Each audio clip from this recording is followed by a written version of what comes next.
Hi everyone, so it's time for Imposter Syndrome number 4.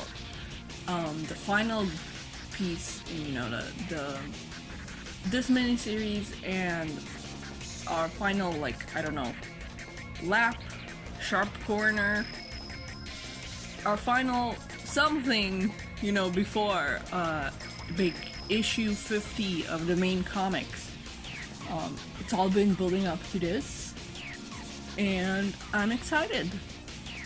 And yeah, getting into it, I love all the covers of this issue, honestly. I mean, I rarely don't love all the covers of an issue, but usually at least one wins me over by a tiny bit, and here I can't choose, they're all so good.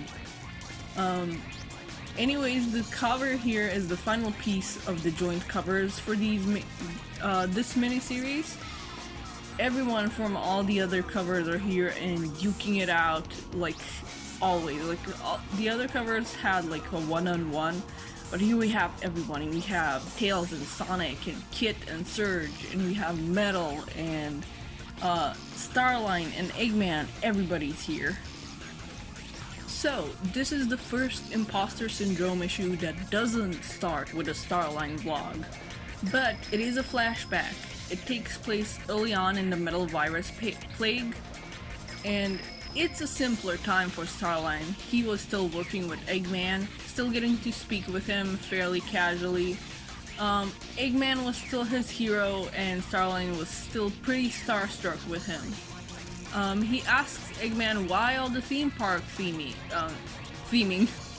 It's not economic or practical, but Eggman doesn't care for that. He does what he wants. He likes theme parks, and he will make the world and his plans theme park themed. And yeah, he will make things like that.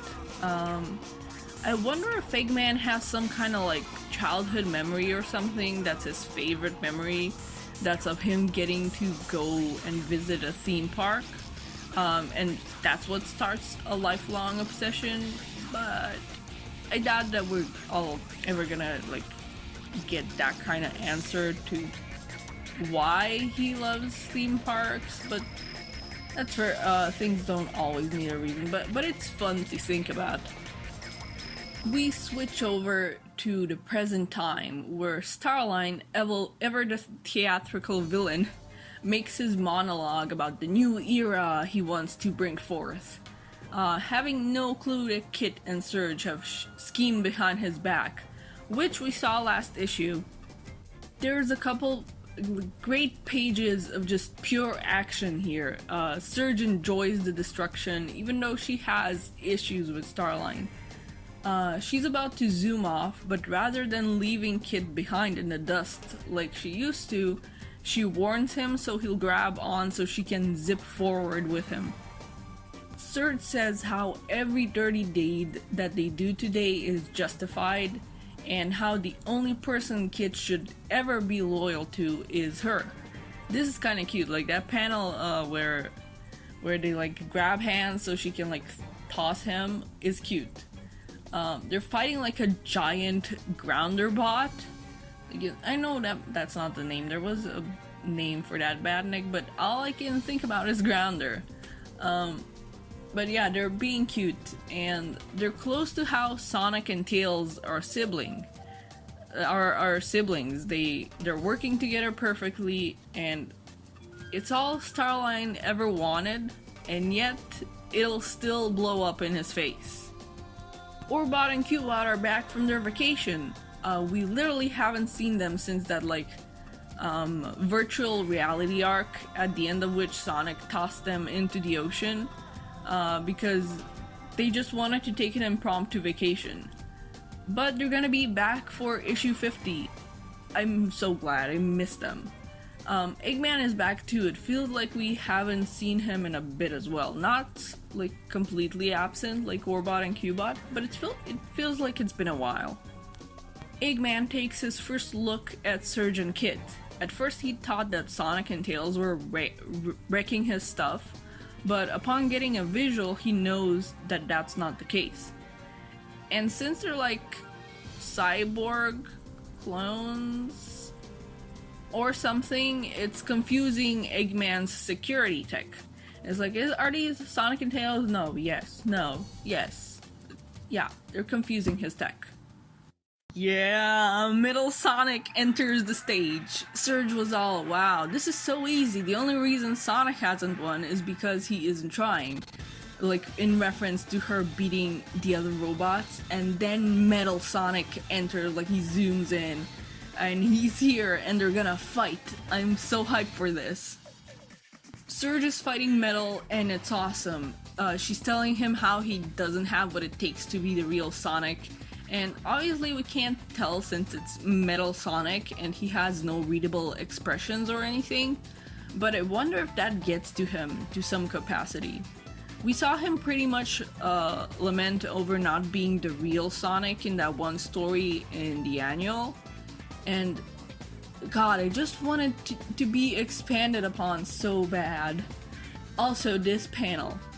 I just realized, but that bottom panel is a reference to, well, how Sonic fights Metal pretty much. They had this pose in the Sonic OVA, infamous scene where it's like, strange, isn't it? That's the pose.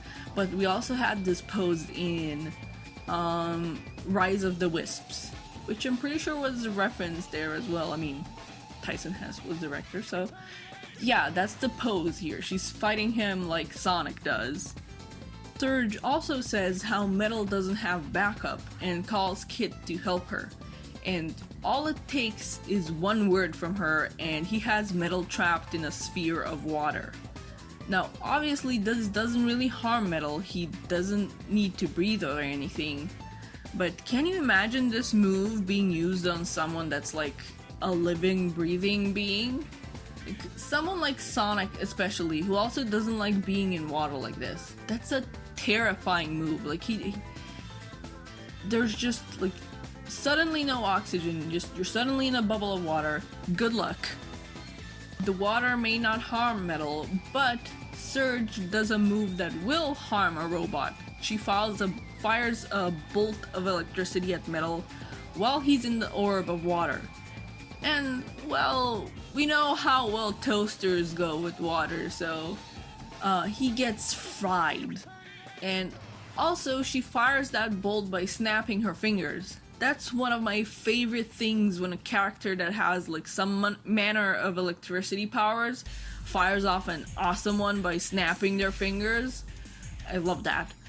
And she says the line, he's not even good enough to be her fake. God, I just want these kids to meet Shadow so bad, but also considering the way Sega currently wants Shadow portrayed, maybe not just yet until they loosen up with that. It gets revealed to Eggman that Starline is behind all this. And Starline has a freaking USB stick with his dumb logo on it. The pattern is even sticking out of it a little. These two are so divorced without ever having been married. Eggman is like, you were supposed to come crawling back, and Starline is like, haha, you thought? No. But they're so divorced. Starline takes over Eggman's systems, and every robot is now under his command. We also see Motobud be taken over, which we saw happen in IDW Sonic issue 49. But yeah, that's what happens. That's why those events were happening. Like every single robot of Eggman's is now headed for this base. Eggman like escapes or something. I'm unsure. We see him go down a tube, and I don't think he'd outright escape during all this. He's probably gonna go prepare for a fight. And Starline is being dramatic, like this is bittersweet for him, and that's exactly how he imagined it. Eggman is seemingly defeated, and Starline is taken over and headed off to his new seat of power. There we are. Eggman has escaped to his memorial garage. which I guess is like a storage where he keeps his old machines and stuff that he failed with before. Starline thinks it'll be manageable, that Eggman will lose control of his machinery as soon as he goes online. But we see that Eggman is about to use a mech without going online on the Eggnet, and by manually controlling it.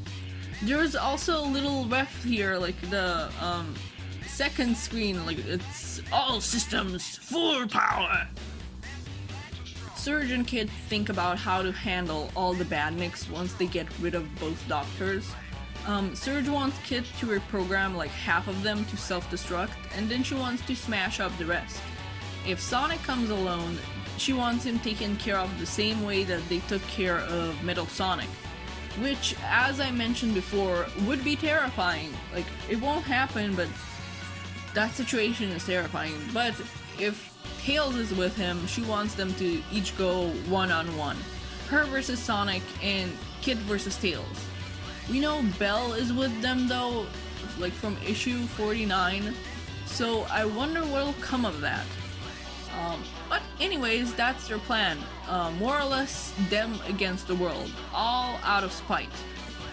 The showdown will be in IDW Sonic 50, and this marks the end of Imposter Syndrome. I loved this miniseries. Everything has been leading to issue number 50, and I'm so excited to see how it goes down and what happens in it. I mean, Surge and Kid are finally gonna come face to face with Sonic and Tails, and I'm excited for that. Belle is also like, she's had not enough, you know, she's let go of Tinker. She doesn't want to like talk with Eggman anymore, or like hope that he'll be converted back to Mr. Tinker. So I wonder what'll happen there. And yeah, she can't get controlled anymore unless somebody like takes off the Zeddy Zapper, like the repurposed Zeddy Zapper that she's got on her. So I wonder what will happen. I can't wait. I loved this mini-series. It did things I didn't expect, like just everything to do with these two. Like I didn't expect them to, you know, show Starline like brainwashing them basically.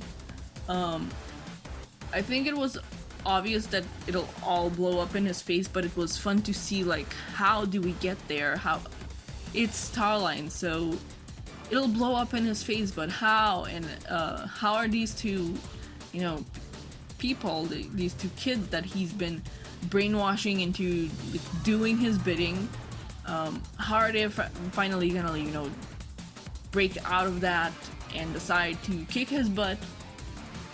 And they do want to kick his butt, so basically I can't wait to see this blow up in Starline's face, because he's so sure of it, you know, now this is his Starline Empire and he's the leader, but these two scheme behind his back, so like they're ready to take him down. They are at the point of their plan where it's like, okay, we followed along with Starline's plan, and now it's time to diverge and do our own thing and take everybody down, because, you know, bad stuff, you know, happened to us.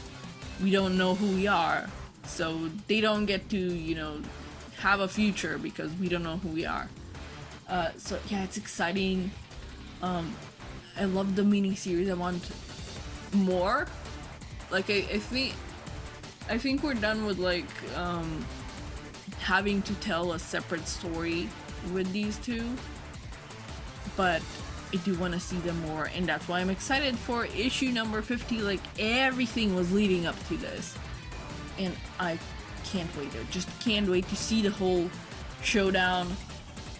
And yeah, these two became my favorites really fast,